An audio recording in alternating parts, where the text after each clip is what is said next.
Jira jirtu faamilii baga jiraattanii viidiyoo kana cufti keessanuu sheertuutu walii faaxee mana madamta tiktookiin sammuu siidhaalee biraan ga'a. Dubbiin kun ajandoota biyyoota arabaa keessatti miidiyaalee gurguddaa irratti ajandaa ta'ee dubbatamaa jira. Waan baay'ee takka ajaa'iba nama jechisiisu. Intalli suuraa irratti agartan kun ijoollee Itoophiyaati, lammii Itoophiyaati. Lammii Itoophiyaa keessaayyuu Oromoodha. Gurbaa kana akka waan isiin guddiftee na fakkaata. Wajjin taphataa turte. Wanta ajaa'ibaa takka ta'e waan qalbii namaatti illee hin tolle. Dubbiin kun dhugaadha moo soba? Akka soba hin jedhamneef kaameraa dhoksaa kaameraa manaatu waraaba.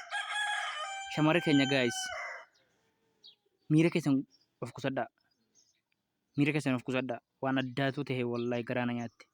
Wanti kun fakkuudha biyya keenyaaf illee. Ogusan shamarran akkanaa tana dhugaa isinitti maane. Haati daa'ima kanaa osoo intaloo tana agarteeti maal jettiin? Waan akkanaa kana jibbitu arabni waan jibbitu tokko hin qabdu. Hadha ufumaa gabbaanii akkas ta'anii ufumaa gabbaanii waan barbaadan ta'anii madaamiin jawwaala narraa fuute madaamiin nyaata na dhoogga. Yoo xiqqaatee jedhee waggaa 5 biran darbu. Akka jechuun daa'ima kanaaf isiin ilmoo taatii jechuudha. Ilmoo ofii ammoo rakkoon qabdu ilmoon ofii. Garuu ilmoo namaa ammoo hin guddifte malee ilmoo kana hin dhalle afaan keessa dhungachuu maaltu fide?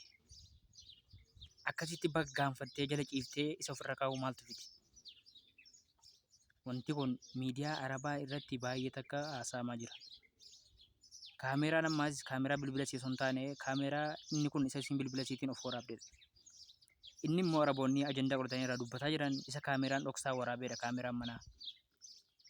Kabajamtootaaf jaalatamtoota keenya ijoolleen isaanii ijoollee isaaniiti. Isin wajjin keessan guddisuudha, dhiquudha, gizee isin albaate jalaa fuuchuudha, uffata itti kaa'uudha malee wajjin taphachuu, tiiktookii irra fiduu, afaan keessa dhungachuu, jala ciisanii ofirra kaa'u. Aadaa arabaa keessatti bara arabni ijoollee isaanii gizee umriin isa waa xiqqoo isii ol guddattee 8 jala geesse wal biraan bulchitu. Maaliif badii wal jirratti bartii jedhaniiti adda baasanii bulchan.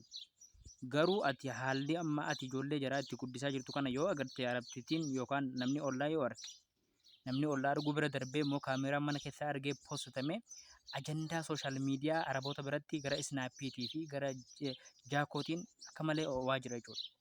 Keessattuu instaagiraam irratti immoo olii gad fuudhamee haatamaa jira jechuudha. Ofirra keessee minaamin jedhaa jiran jechuudha. Garuu isiin hin taphataa jirti. Garuu isiin hin taphachiisaa jirti miira keessa wajjin hin galtee.